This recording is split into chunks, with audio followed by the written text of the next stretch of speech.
السلام عليكم، انا خالد درغام طالب في كلية طب اسنان، وجاي النهارده اقول لكم تذاكروا ازاي عربي. يا ما وقعنا في الطريق ونقوم، لا حزن كان بيدوم ولا جرح بيطول. مذاكرة العربي من اسهل المواد. انا عارف ان المادة عليها 80 درجة، درجات كبيرة جدا. مش عارف تقسيمة الدرجات اتغيرت بعد تعديل المواد ولا لا، ولكن اتوقع ان هي ما اتغيرتش. العربي عليه درجات كبيرة جدا، وهو من اكبر المواد، اذا ما كانش هو اكبر مادة عليكم في ثالثة ثانوي. ولكن بما انه اكبر مادة فهو احنا لازم نستغله وناخد منه اعلى درجات. العربي عندنا بيتقسم لنصوص متحررة وقراءة متحررة ونحو وبلاغة وادب. يعني عندنا تقريبا 5 فروع، غير القصة هيبقى 6 فروع. فمنهج ضخم جدا جدا، ولكن نقدر نستغله ونجيب بيه مجموع عالي جدا. بالنسبة للنحو فاحنا هنذاكر القاعدة اللي المدرس هيدينا الدرس فيها. يعني مثلا انا اشتركت مع مستر محمد صلاح وخدت منه الدرس اللي شرحه لنا، وليكن مثلا الافعال الخمسه او اي اسم او اي درس من دروس النحو. انا عن نفسي كنت بحب اعمل ملخصات وبحب ازين الرسومات بتاعتي واعمل خرائط ذهنيه.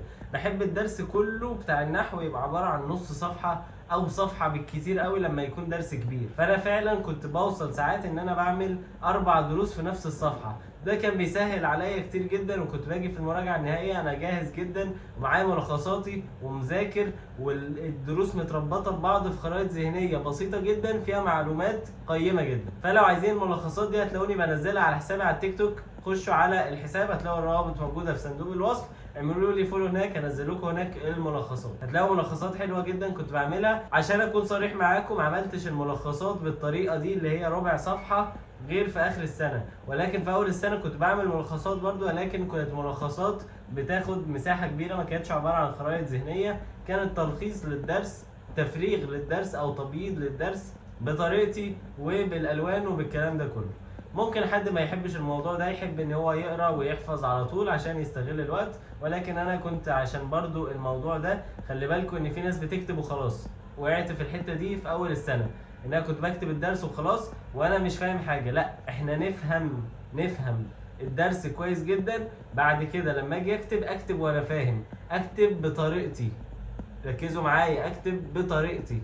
فانا لما اكتب بطريقتي لازم ابقى فاهم. ما انت مش هتعرف تكتب وانت مش شايف حاجه، مش شايف الدرس.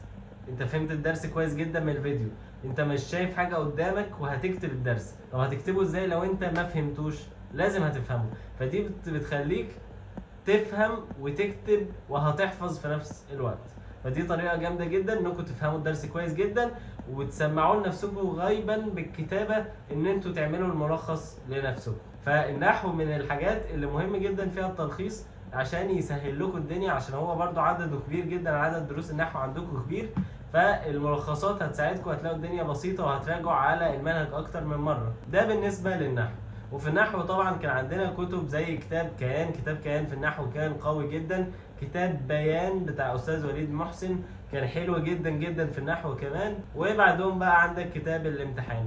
كتاب الابداع كان برضو قوي جدا في النحو، ولكن كان بيطلع بره المنهج شويه. فانا برشح لكم كتاب كيان وبيان في النحو. بعد كده نخش على اللي بتعذب الناس كلها، النصوص المتحرره. جالي اسئله كتير جدا جدا جدا عن النصوص المتحرره والقراءه المتحرره، فلازم اقول لكم بقى تعملوا ايه. مبدئيا النصوص المتحرره والقراءه المتحرره ملهاش قواعد. يعني ايه ملهاش قواعد؟ يعني انت ممكن تلاقي نص انت فهمته ونص انت ما فهمتوش، صح؟ لا، الكلام ده غلط. النصوص المتحرره والقراءه المتحرره ليها اسس تمشي عليها، ليها طرق حل تمشي عليها. وكان بيساعدنا في ده 2 مدرسين جامدين جدا، مستر محمد صلاح واستاذ وليد محسن. فعلا الاتنين دول في النصوص المتحرره مش طبيعيين. هيقولوا لك على القواعد بتاعه الحل، سواء للسؤال بتاع مثلا ماذا يقصد الشاعر او ما العاطفه المسيطره. الحاجات دي هم بيقولوا لكم على طريقه تحلوا بيها السؤال، هتلاقوا الاجابه طلعت معاكم صح. وبالتمرين وبالتكرار هتلاقوا الموضوع سهل معاكم جدا جدا. نفس الكلام في القراءه المتحرره، برضو ليها طرق حل. فلازم تتفرجوا على فيديوهات مستر وليد محسن، اكيد هتلاقوا فيديوهات ليه على اليوتيوب منزلها، وبرده استاذ محمد صلاح. وهي سواء النصوص المتحرره او القراءه المتحرره، فالاثنين لازم تحلوها بشكل مستمر من دلوقتي، محدش يستنى كتير، من دلوقتي ابداوا حلوا نصوص وقراءه متحرره، ولو يعني ممكن كل يوم اول ما تصحوا بس نص متحرر وقراءه قطعه قراءه واحده متحرره تحلوها كل يوم، ده كافي جدا. من دلوقتي لحد اخر السنه شوفوا قدامكم قد ايه، شوفوا هتبقوا جمعتوا قد ايه، هتبقوا جمعتوا كميه معلومات مرعبه. ولكن الفكره في ان انتوا لما تغلطوا في سؤال تعرفوا انا غلطت في ده ليه. انا غلطت في ده عشان انا ده كان في كلمه في الاجابه بيقول لي هنا ماذا يقصد الشاعر، كان في كلمه انا توقعت ان هو يقصد كده، لا ماذا يقصد الشاعر يبقى انا مش عايز توقع، انا عايز حاجه موجوده، عايز كل كلمه في الاجابه تبقى موجوده في الشعر بتاعه. الظلم، هات لي حاجه تعبر عن الظلم، ده اللي كان بيقول لنا عليه مستر محمد صلاح واستاذ وليد محسن. فلازم تعلموا نفسكم الحاجات دي من دلوقتي وتبداوا تتمرنوا عليها كتير. بالنسبه للبلاغه، فالبلاغه طبعا من الحاجات مش كبيره قوي في المنهج عندنا. البلاغه سهله برضو مستر محمد صلاح كان مسهلها قوي علينا. هتلاقوا الدنيا لذيذه في البلاغه، في شويه تريكات كده تحفظوها، هتلاقوا الدنيا بسيطه. استعاره مكنيه بتحطوها دايما، الكلام ده ننساه، لانه ممكن تلاقوا استعاره تصريحيه، ممكن تلاقوا تشبيه بليغ، ممكن تلاقوا اي حاجه قدامكم، فاحنا هنفهم بعد كده نحل. وبرضو كل المدرسين سواء استاذ رضا الفاروق، استاذ وليد محسن، مستر محمد صلاح، كل دول كانوا بيقولوا لنا برضو على طرق الحل. فانتوا المهم تركزوا مع المدرس بتاعكم وتتابعوا معاه اول باول.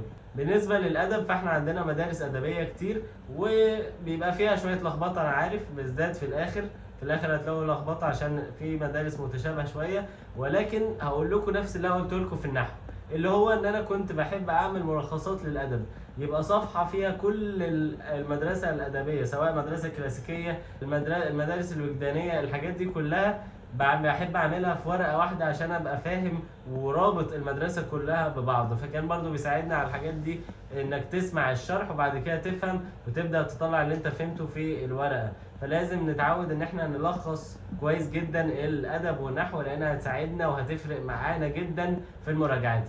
بالنسبه لنصوص القراءه المتحرره، فكتاب بيان كان كويس جدا. كتاب بيان في النصوص المتحرره والقراءه كان يعتبر اقوى كتاب فيهم.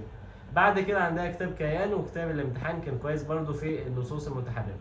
نخش على البلاغه والادب. اتوقع هنا ان انا كنت شايف ان البلاغه والادب اغلب الكتب الخارجيه كانت متشابهه فيهم، يعني كلهم تقريبا نفس المستوى في البلاغه والادب. بالنسبه للقصه، القصه يا جماعه سهله، ما تعقدوش نفسكم في القصه. القصه مش محتاجه حاجات كتير، القصه عباره عن ان انت ذاكرت الاحداث، ان انت اصلا فهمت الاحداث، مش لازم حتى تكون ذاكرتها، فهمت الاحداث وعرفت ده بيعمل ايه، ده بيعمل ايه، ده بيعمل ايه. مش شرط اصلا تجيلكوا في امتحان اخر السنه، ولكن ده مش معناه ان احنا نسيبها، لا. انا اصلا كنت بحب افصل من المذاكره بقصه، يعني كان مستر محمد صلاح ينزل لنا الحصه 7 ساعات مثلا، ساعتين نحو، 3 ساعات بلاغه، ساعتين ادب كده، وفي الاخر في قصه. كنت اخد مثلا نحو وادب وبعد كده اخد القصه وبعد كده اكمل بلاغه ونصوص. يعني انا كنت بحب افصل بالقصه في الوقت بتاع اللي انا مثلا بعمل فيه قهوه، بعمل فيه شاي، بعمل فيه نسكافيه، الوقت اللي انا بشوف ان انا ممكن اتفرج فيه على التيك توك مثلا، اتفرج فيه على الفيديوهات التحفيزيه اللي انتوا بتضيعوا وقتكم عليها.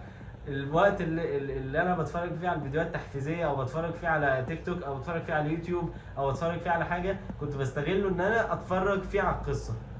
تمام، فاعتبروها تسليه. وكمان مستر محمد صلاح يعني كان بيعملها بطريقه رهيبه جدا، بيخليكم تستمتعوا انتوا وهو بيحكي القصه.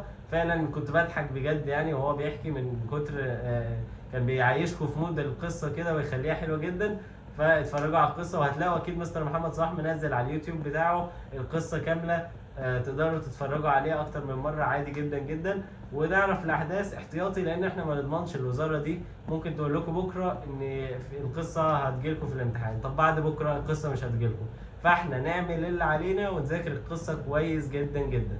وبرده هتلاقوا مستر محمد صلاح عشان هو اللي كان بيديني، انا ما اعرفش الباقي، ولكن اغلب المدرسين هتلاقوهم بيدوا اسئله برده على القصه في الواجب. حلوا الاسئله دي واعتبروها تسليه. طبعا عملت لكم قبل كده فيديو عن المدرسين، احسن المدرسين اللي على اليوتيوب والاونلاين، عشان تشتركوا معاهم. تقدروا تشوفوا الفيديو هتلاقوه في الاي فوق. وعملت لكم برده فيديو قبل كده عن احسن الكتب الخارجيه، وعملت لكم فيديو عن التراكمات. اكتبوا لي تحت في الكومنتات عايزين اعمل لكم فيديو عن ايه الفيديو الجاي، عايزين ماده ايه. اكتبوا لي تحت في الكومنتات وانا معاكم هرد على كل الكومنتات على طول اول ما تتبعت. كان عندي ضغط بس في الكليه الفتره اللي فاتت، ولكن انا معاكم اول باول دلوقتي. عايزين نشد حيلنا ونجيب مجموع. واللي عنده اي سؤال يكتب لي في الكومنتات. ما تنسوش اللايك والشير والاشتراك في القناه وتفعيل زر الجرس. اشتركوا في القناه عشان نوصل 1000 مشترك في اقرب وقت. واشوفكم الفيديو الجاي. سلام. يا ما وقعنا في الطريق ونقوم، لا حزن كان بيدوم ولا جرح بيطول.